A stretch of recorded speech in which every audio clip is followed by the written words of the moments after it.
Hello, grade 8 students. Our lesson for today is all about most common communicable diseases. This will be our lesson in Health 8, Quarter 3, Module 2. So it's all about signs and symptoms, misconceptions, myths and beliefs, and prevention and control. Alright, we are going to talk about the most common communicable diseases. So before we proceed, talakayin natin ano ba ang communicable diseases. Pag sinabi natin communicable diseases, ito yung mga sakit na kumakalat mula sa isang tao at sa isa pang tao. They are caused by germs and pathogens that are spread by different modes of transmissions. So may mga iba't ibang paraan para maipasa yung communicable disease. Pwedeng through direct contact, pwede ding indirect contact, pwede din dahil sa contaminated food, contaminated water, and contaminated air. So yung pathogens invade the body and release toxins that damage body cells and impair normal body functions. In severe cases, communicable diseases may lead to death. Kaya nakakatakot din na magkaroon tayo ng ibang communicable diseases kasi ang pinakamalala sa lahat, maaaring ito ay maging cause ng kamatayan. Alright, so pag-usapan natin una yung acute respiratory infection or tinatawag nilang ARI. So itong sakit na to is an infection in the lungs that may interfere with normal breathing. So ano ba yung mga signs and symptoms na mararanasan ng isang taong may ARI? Number 1, meron siyang cough accompanied by short trapped breathing, nagkakaroon siya ng fever, nahihirapang huminga, masakit ang lalamunan, masakit ang kalamnan, and yung pakiramdam na laging pagod. So paano ba natin maiiwasan ang ARI or acute respiratory infection? Number 1, we must be vaccinated. That is the best way to be protected from flu. Take everyday precautions. Mag-observe tayo ng ating personal hygiene, habits, and follow the everyday steps to take in life protect oneself from flu. Uminom ng vitamins. No? Maaari ding magpaturok ng preventive antiviral medication. Even if you are healthy but exposed to a person with the flu, then you can be protected by antibacterial drugs. So, ayun yung mga preventive measures dito sa sakit na to na ARI. Alright, pag-usapan naman natin ang pneumonia. Ang pneumonia ay isang infection that inflames the air sacs, either our lungs or both lungs, no? Ang signs and symptoms neto ay cough, pananakit ng dibdib, headache, excessive sweating and moist skin, loss of appetite, low energy, and fatigue or yung pakiramdam na parang pagod na pagod. So paano ba natin may iwasan ang pneumonia? So all we have to do when cough or sneeze, cover your mouth and nose with tissue or hanky to catch the germs, then throw the used tissue away in a bin or toilet. So, maghugas palagi ng kamay to avoid transmitting germs to other object by contact. So, magkaroon din tayo ng vaccine for us to be protected against pneumococcal infection. And then, kung naninigarilyo ka, you must quit smoking kasi ang paninigarilyo ay nakakasira sa ating baga. So, it makes you easily infected to the pneumonia. So, paano ba natin maiiwasan ng bronchitis? Alright, so first, always cover the mouth when coughing. Take all medications that is required, and then take the tuberculosis vaccine.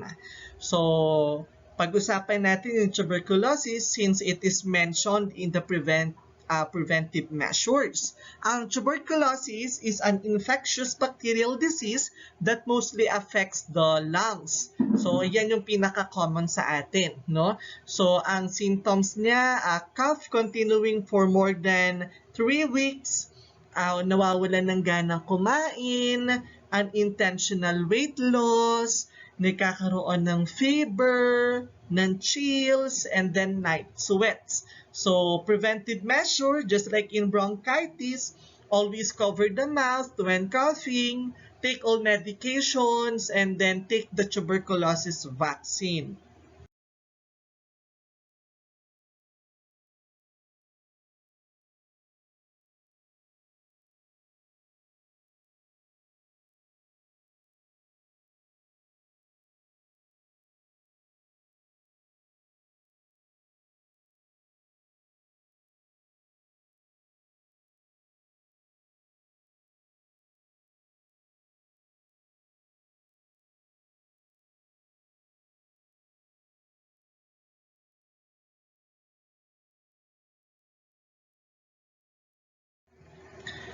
All right, let's talk about influenza. So, influenza is actually a viral disease affecting the nose, throat, bronchi, and sometimes yung lungs natin.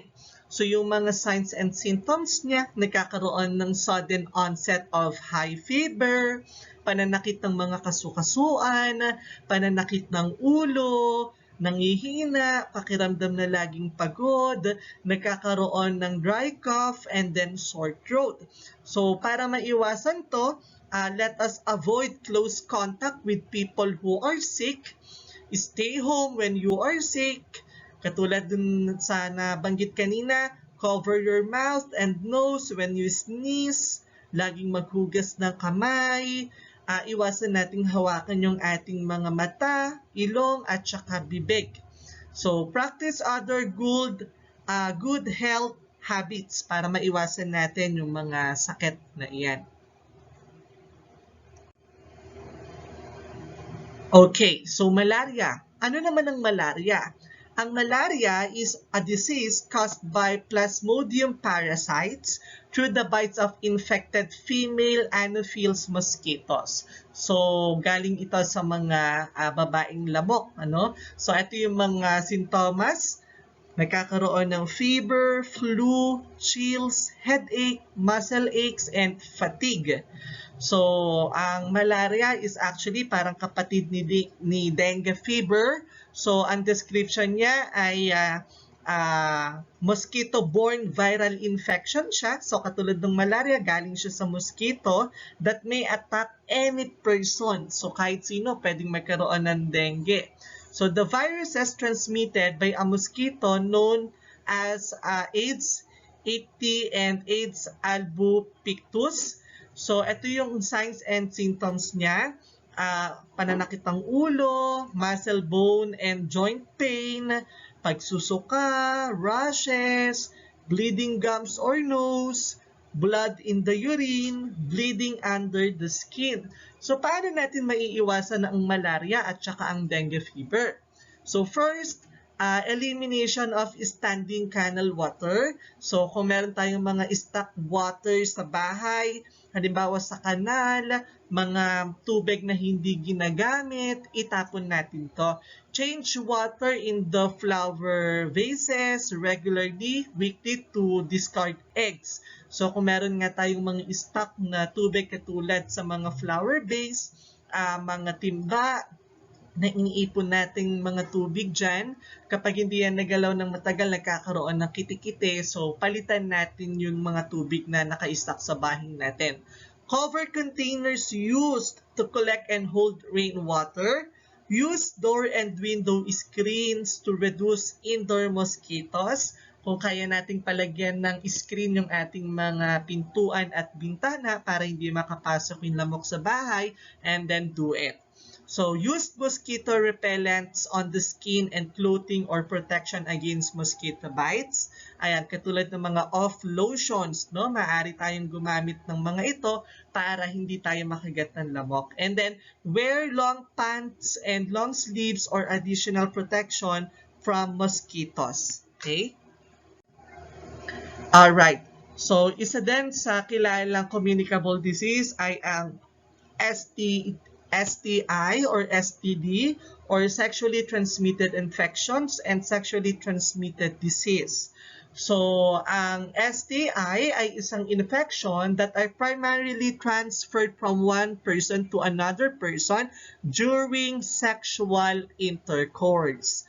So, ang mga signs and symptoms nito, nagkakaroon ng soreness, unusual lumps and sores, itching, pangangate sa part ng masiselang parte ng katawan, painful urination, mahapde kapag umiihi sa part ng lalaki at ng babae, and then nagkakaroon ng unusual discharge from the genitals o yung tinatawag nating tulo. So, paano natin ito maiiwasan? So, abstain from sexual intercourse, especially with an infected person. Ibig sabihin, kung hindi naman natin sila karelasyon, huwag tayong makipagtalik sa kanila or abstinence, okay? So, never share needles. Be sure to disinfect needles when using. So, maaari din kasing makuha yung STI sa mga used needles, no? Kaya kung kailangan natin gumamit ng mga karayom for injection, gumamit tayo ng bagong needles. Do not share personal items that may have blood on them. Okay? Huwag din tayo magpapahiram ng toothbrush, ng razor needles, for piercing, and blades for cutting. Be faithful. Maging tapat tayo sa mga nakakarelasyon natin, sa mga partner natin. Have a monogamous relationship. Yan. Ibig sabihin, maging stick to one. Educate and inform people about STI para maiwasan natin ito. Next, HIV or human immunodeficiency virus. Actually, it is a blood-borne that damages the cell of the immune system, that weakening the body ability to fight infections and diseases. The virus transmitted by blood or sexual contact with the infected person. So, ito yung mga sintomas, senyales na makikita sa isang taong may HIV. So, nagkakaroon sila ng fever, fatigue, yung pakiramdam na pagod, swollen lymph nodes, nagtatae, diarrhea, loss of weight, cough, and shortness of breathing. So, paano may iwasan to? Again, abstain from sexual intercourse, especially with an infected person. Okay? Never share needles.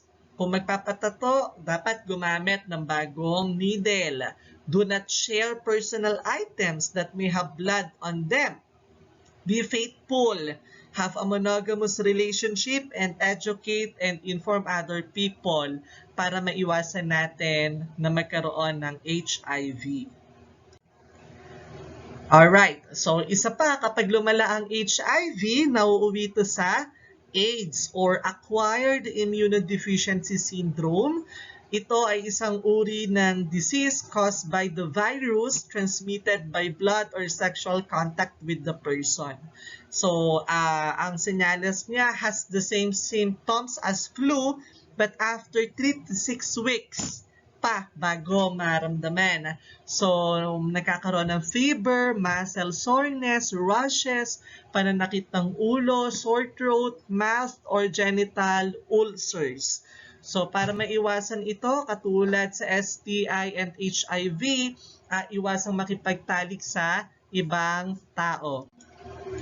Okay, so ayun, never share needles, be sure to disinfect and we need to use needles. Do not share personal items that may have blood on them, katulad ng toothbrush, needles for piercing, and blades for cutting. So, katulad na sabi ko kanina, be honest to your partner, have a monogamous relationship, stick to one, educate and inform people about this para maiwasan. Alright, ano ba yung mga misconceptions at saka yung mga mitolohiya o paniniwala about common communicable disease? Pag sinabi nating myth, ito yung mga sabi-sabi, okay? Sabi dito number 1, sa sabi-sabi, the cold and wet season cause pneumonia. Pero ang fact o ang totoo, pneumonia is more common during cold and wet season only because people are intent to spend more time indoors in poorly ventilated areas, causing the pathogens to be transmitted easily from one person to another. Kaya nagkakaroon ng pneumonia. Okay? Dahil sama-sama sa isang kwarto, walang maayos na ventilation, kaya yung sakit ay madaling ipapasa sa kapamilya natin sa loob ng bahay. Number 2, ayon sa mga sabi-sabi, the flu vaccine is dangerous especially for pregnant women.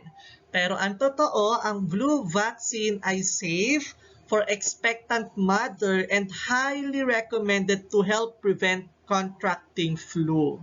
So, ang sabi-sabi sa number 3, tuberculosis is not curable. Pero ang totoo, nagagamot ang tuberculosis sa early and proper diagnose and proper medicine na binigay sa pasyente.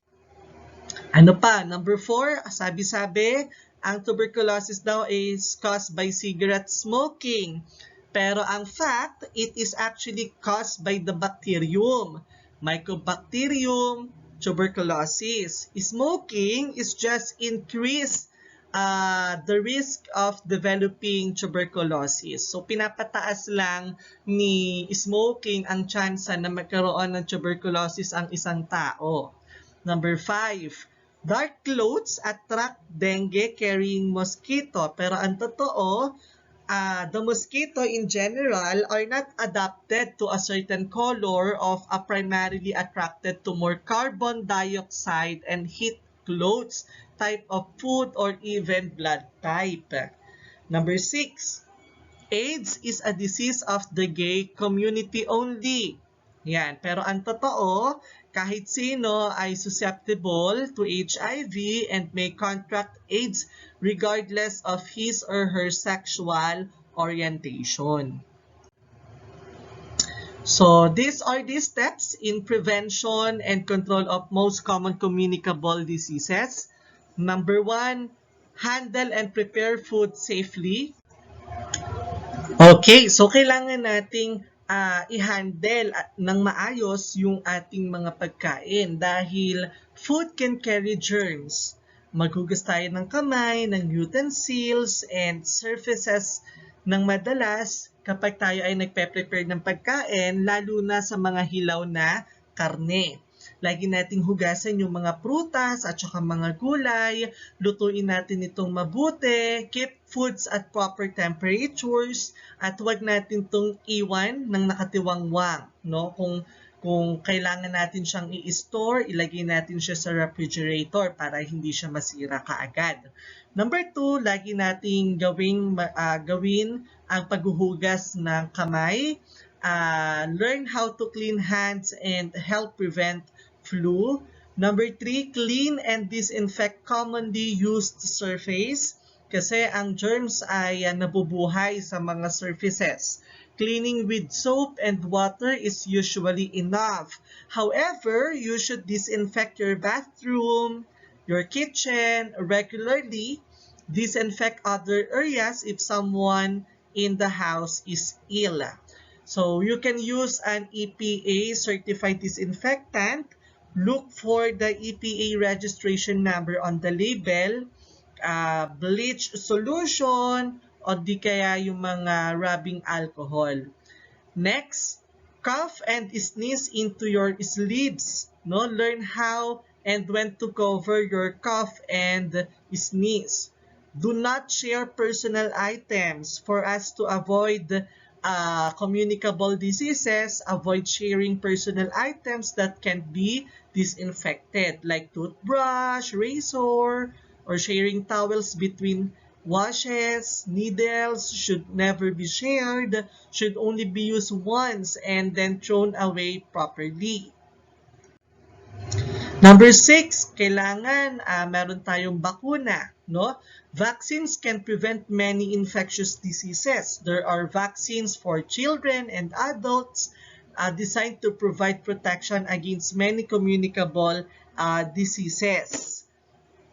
There are also vaccines that are recommended or required for travel.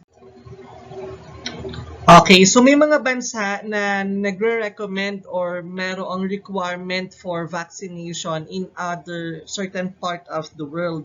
Our immunization program can advise you on immunizations and clinics for you to get needed shots. Number 7, avoid touching wild animals. So be cautious around wild animals as they can spread infectious diseases to you and your pets. So number 8, stay home when sick. Follow a doctor's advice about traveling or working while living with an infectious diseases. So as doing so could pass the infection to others. So ano ba yung mga uri ng pathogen? Number 1, we have bacteria. Ang bacteria ay isang one-celled microscopic organism that rank among the most widespread of living things. Kasi kayang mag-multiply ng bacteria from one cell to a million cells. No? Number 2, rickettsia. Ito ay isang uri ng organismo that are considered intermediate, that is somewhere between a virus and bacterium. While the viruses are small, simple-like forms of from 1/2 to 100 the size of a bacteria. So, sobrang liit niya. So these organisms are the human body's worst enemies. Number 4, fungi. It is a simple organism that cannot make their own food. So, disease-producing fungi invade mainly deep tissues of the hair, nails, and skin.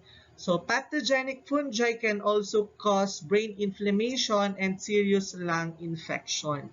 Number 5, we have Protozoa. It is a single-celled organism that are larger than bacteria and have a more complex cellular structure. Meron din tayong tinatawag na parasitic worms.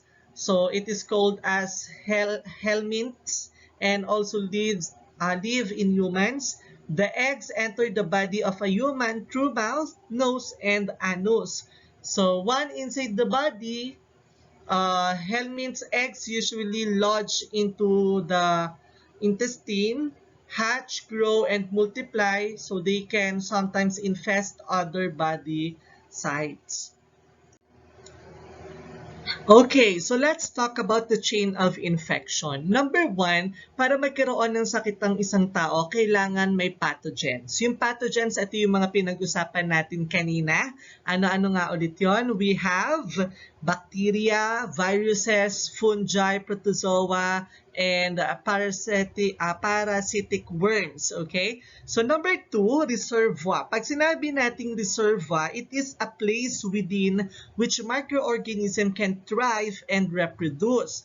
The most common reservoir is our body. Okay? Number 2, we have portal of exit. So it provides a way for microorganism to leave the reservoir.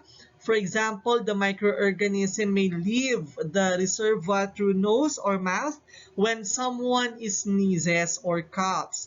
So, after ng portal of exit, kailangan merong mode of transmission. Paano ba siya napapasa from one person to another? So, it is the method by which the organism moves from one host to another. The transmission is through contact. Maaring naipasa siya kasi bumahing ka and then yung mga small particles na sumama sa hangin ay nalanghap naman ng kasama mo. So that is a direct contact. Pwedeng magkaroon ng respiratory droplet, airborne, foodborne, waterborne, and vectorborne. No, usually the insect. And then, kailangan merong portal of entry.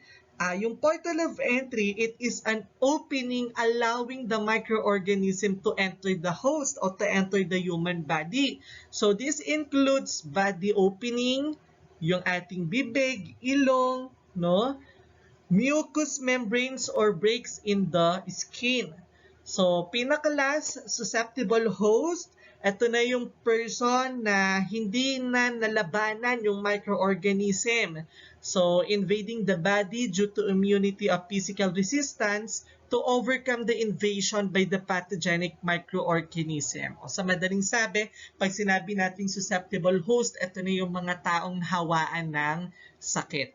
Okay? Ano-ano nga ulit yung chain of infection? We have pathogens, the reservoir, portal of exit, mode of transmission, portal of entry, and susceptible host. Very good. Alright, so we have an awesome words here.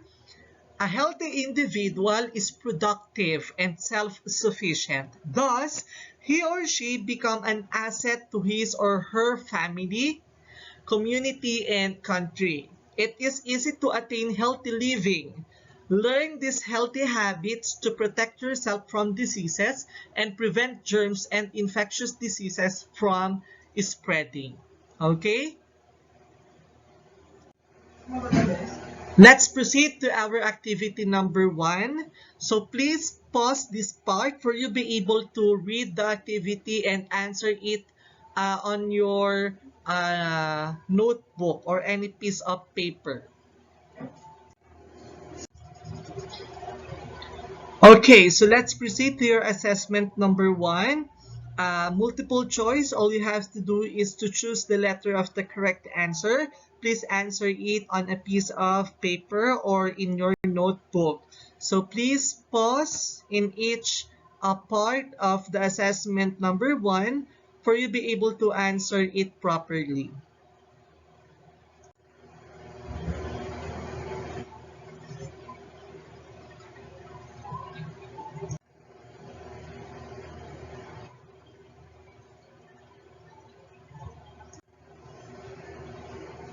Okay, so let's move on now to your assessment number 2.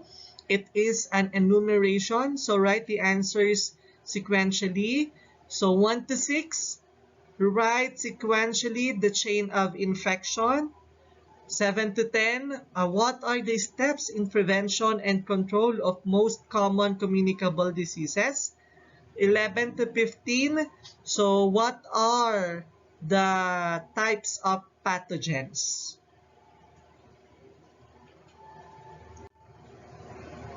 So for your activity or performance task, create your own infographics about the symptoms and how to prevent the spread of diseases of any of the communicable diseases discussed in the module or in our discussion. Draw it in a short band paper. So below is an example of infographics and the rubrics are okay. So topic or purpose, 5 points.